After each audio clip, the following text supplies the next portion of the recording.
আসসালামু আলাইকুম। আপনারা সবাই কেমন আছেন? আমি আলহামদুলিল্লাহ ভালো আছি। আমি আজকে আপনাদের টমেটো দিয়ে একটা স্ন্যাক্স বানিয়ে দেখাবো।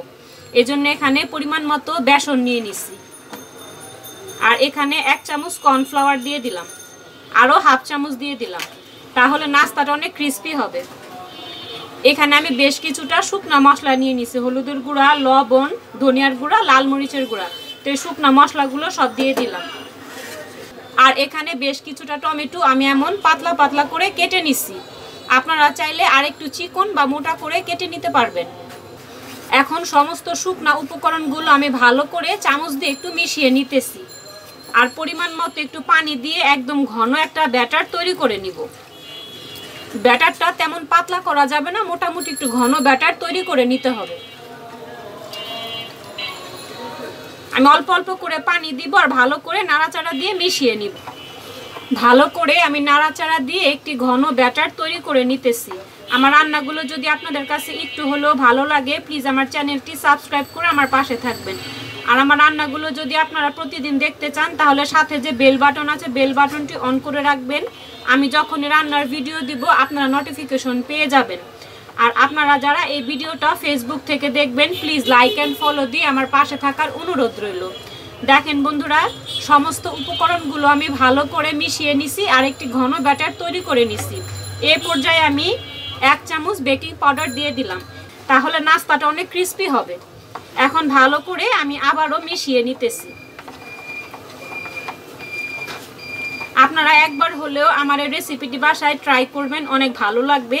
আর আপনারা যখন এই নাস্তাটি বানাবেন একটু বেশি করে বানাবেন, কারণ এটা খেতে কিন্তু অনেক সুস্বাদু হয়। ছোট বড় সবাই খুব পছন্দ করে। বাড়িতে হঠাৎ মেহমান আসলেও আপনারা ঝটপট এই নাস্তাটি বানিয়ে দিতে পারবেন। খুব অল্প সময়ের মধ্যে এই নাস্তাটি বানানো যায়। দেখেন বন্ধুরা, সমস্ত উপকরণগুলো আমি ভালো করে চামচ দিয়ে মিশিয়ে নিলাম। চুলায় আমি একটি কড়াই বসিয়ে দিছি আর পর্যাপ্ত পরিমাণ সয়াবিন তেল দিয়ে দিছি। এখন আমি যেই টমেটোগুলো কেটে রাখছিলাম, এই টমেটোগুলো দিয়ে সেই বেসনের মিশ্রণটা দিয়ে আমি এখন নাস্তাটি ভেজে নিব। এভাবে করে অল্প অল্প করে দিয়ে দিব আর আমি নাস্তাগুলো সব ভেজে নিব।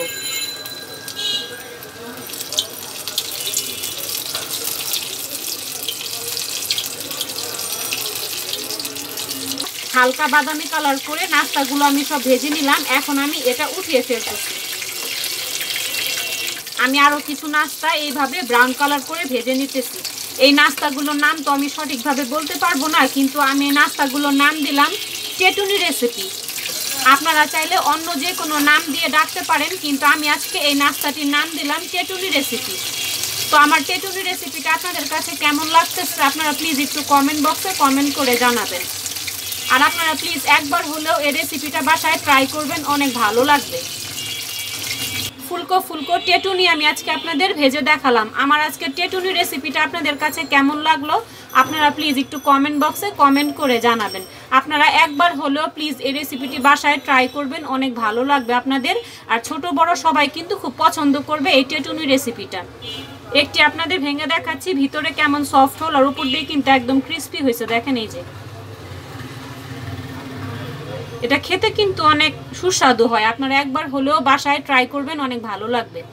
আপনারা সবাই সুস্থ থাকবেন, ভালো থাকবেন। আসসালামু আলাইকুম।